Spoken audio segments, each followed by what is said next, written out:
Radio is in Ekiti State. We have come here to unravel a woman who is acknowledged internationally for her active role as a gender specialist, a policy strategist, an advocate for women empowerment and inclusion. Acknowledged for her works internationally, as I said. She's a visiting senior research fellow at the King's College in London. She is the First Lady of Ekiti State, Her Excellency Erelu Bisi Fayemi. So we brought Women Radio to Ekiti State to unravel her and introduce her to people outside Ekiti State. My name is Tom Okewale Shonaya. His Excellency Dr. Fayemi has said that the Social Security Scheme will be reintroduced in October of this year. But in the 4 years that he was out of office, it did not happen, and even the law that backed was abrogated. And then there were other laws, like the Child Rights Law, for example, which we did not put in, the JKF administration did not put in place. The Child Rights Law had been was put in place in 2006 by the Fayose I administration. Oh, okay. But we kept implementing it when we came in, because the laws were not for our benefit, they were for the benefit of the people. Then we passed the Gender-Based Violence Law, which had the Management Committee as the implementing body, as well as other laws like the Gender and Equal Opportunities Law, the HIV Anti-Stigma Law, the Disability Rights Law, and so on. After we left, the Gender-Based Violence Management Committee did not meet in the 4-year period that came after. And so last week, His Excellency reconstituted the committee, the Gender-Based Violence Management Committee, as well as the State Child Rights Committee. So for the past 5 years in Ekiti State, we have not had implementing mechanisms for the GBV law and the Child Rights Law. We had a multiple birth trust fund that we put in place in the JKF1 period, and that multiple birth trust fund helped provide support to families with multiple births. A lot of families are poor already, they have 2 children, 3 children, and then God blesses them with twins or triplets, and they find themselves with the family, certainly with a family of 4, 5, 6. And so this fund enabled some of them to, support their immediate needs or start a small business or any kind of support. And for those who have triplets, we put an investment plan in place, so that when the children, start, when they get to the point where they start needing certain things, the trust fund can provide resources, can kick in and provide resources for them. The multiple birth trust fund was not implemented in the 4 years that we were out of office, and now we are looking to see how we can make the trust fund, how we can have a law that backs the trust fund. A lot of people don't even know that there's a disability law that was passed during the JKF1 period, and they are asking for it to be passed as if it doesn't exist because it wasn't implemented. And so, and then that, I'm not even going into the number of abandoned projects and so on. So it's for these reasons that His Excellency said a transition law will ensure that hopefully if there are policies, laws and certain programs in place, we know that each new administration will want to have their own priorities and do their own things. When my husband lost the election in 2014, I felt very sad. I was unhappy. But I was also very proud. I was very proud of him, and I was proud of what his administration had been able to accomplish within that 4-year period. And we, as we were leaving, we had to celebrate the 4th anniversary of his term in office. And I chaired that committee. And I told people, I said, this is the last anniversary committee we are going to have. And the theme of this anniversary is going to be celebrating success. Because we have done well for our people, we have kept our promise to our people. And we have to continue to serve our people. And when you are serving people, you have to be prepared for all kinds of things to happen. But 1 or 2 things that I'm doing differently this time is I'm paying more attention to young people, to the needs of young people, because the youth bulge is a problem that we have Africa-wide.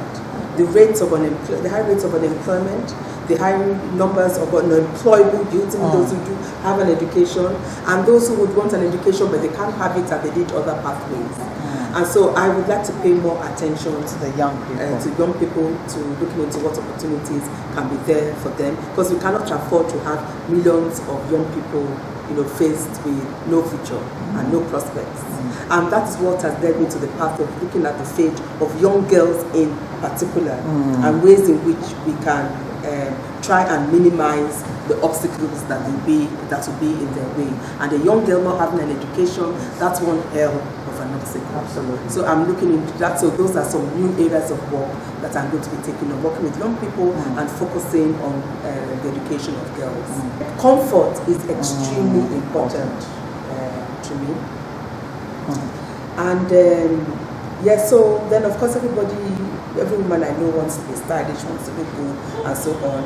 You don't want to photograph taken in public and people ask them, well, how about this first lady look, like she's hungry, or why does she look like she's angry, or So of course, you have to make an effort, to look presentable, right? So yeah, it's about appropriateness, about comfort, and making an effort.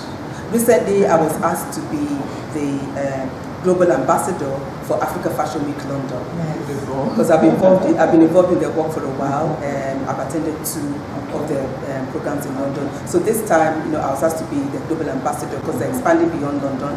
There's going to be Africa Fashion Week Dubai this year, and there's last year they started Africa Fashion Week Nigeria, so they're also going to have another one in Nigeria. But I always believe I always try to figure out, what does this mean for people around me at home? So I'm going to start a program soon to encourage young fashion designers in Ekiti State. For my birthday on June 11th, I did a Loud Whispers article on carrying and dropping bags, and it was an article essentially about recognizing the things that as every time we celebrate a birthday we are supposed to take stock. So it was just acknowledging the things that have gone well for me over the years, and being thankful for the gifts I've received from God. The good bags of blessings, a good husband, children, family, a strong support system, a great education, networks, opportunities to lead and serve, and also acknowledging that there have been bad bags that I've had to carry, but then I've made a conscious decision to drop them. The bad bags, anxiety, fear, insecurity, inadequacy. All of us carry bags. I did not get to where I am today without people mentoring me, without people providing me with opportunities. So I know the importance, particularly within a feminist context, of providing opportunities for other women. The African Women's Leadership Institute, that has produced 6,000 women leaders across the continent, who today are members of parliament, working for international agencies, heading their own organizations, people like Josephine Effa, Ihoma Obibi, Esther Egubamien, Amina Sadi, to mention just a few from Nigeria, not to talk about from the rest of the continent, including the Vice President. I think when it comes to mentoring and providing opportunities, I think I literally wrote the book on that one. But on a more serious note, mentoring is a critical part of movement building. We cannot achieve our goals as feminist activists or women's rights activists if we do not have a pipeline for encouraging an intergenerational exchange. So it's not about older people mentoring young people. Young people can mentor older people and vice versa. There's nothing linear about that, because I've also had the opportunity to mentor women a lot older than me, and I've also been mentored by women a lot younger than me. Most of the things I know today about use of social media, it's Fumi who has taught me, because that's her territory, that's what she knows. And then she leverages on my knowledge for other things as well. It is through that intergenerational exchange that we can grow movements for social change. And so with regards to women in politics specifically, one of the things that I have done in Ekiti is essentially provide a conducive environment, an enabling environment for women to come forward and participate in political activities and be considered fit enough to be leaders in their communities. During the JKF1 administration, 2011, when we had the State House of Assembly elections, I was able to advocate, lobby and support for 4 women from our party then to get the tickets to go to the State House of Assembly. And 4 of them won their elections, 1 lost, and the one who lost was compensated with another position. We ended up with 4 women anyway because a woman won in the other party, so we still ended up with 4 women in the State House of Assembly. Now, when we were leaving, that's one of the examples of the things that did not go well. 2 of the women, in spite of all that have been done to support their efforts, 2 of them decamped to another political party, and a lot of people laid the blame at my doorstep. These women were not qualified in the first place. If not for the fact that Erelu was the one who encouraged them to come forward, who were they politically and so on. And so this time around, initially I thought, I'm not going to get involved in all that again, but I can't. It's my life's work, working with women to ensure that they have opportunities. So the last elections, again, went through the same process, and fortunately we ended up with another 4 women in the State House of Assembly and 1 woman in the National Assembly. But as they stepped into those positions and they came to thank me, I kept telling them that the only way you can thank me is to do well and to ensure that you pick up other women as well. Now we are looking into the local government leadership, and they've got the message loud and clear at local government level that names that are being generated from those communities need to include the names of women, because you cannot have a list of 10 people or 8 people from a local government and there's not 1 woman on the list. How can that be? So that's encouraging a whole lot of activism at that level.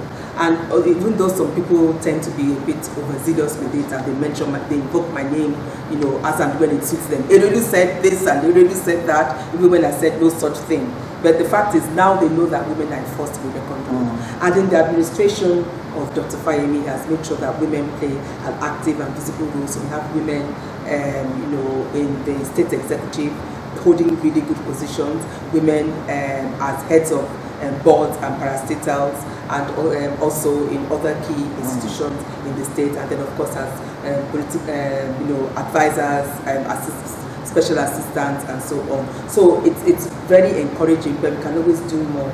Recently, I helped inaugurate a really good network, a network of young women in politics in Ekiti State, and there are up to 3,000 young women in the state who are members of that network in all the local governments. And what I have agreed to do with the young women is to do some disaggregation. There are some of them who are interested in going back to school. Some of them have to drop out of school for one reason or the other. Some are willing to go back to school, so we will find a way of supporting them to do that. Some want to run for office. A fraction of them want to run for office. A lot of them are entrepreneurs, so we will support them on that journey as well. And so hopefully over the next couple of years from that group, we'll be able to have yet another pipeline of really good women leaders who are active in not only the public sector in the state, but also in industry as well. WFM 91.7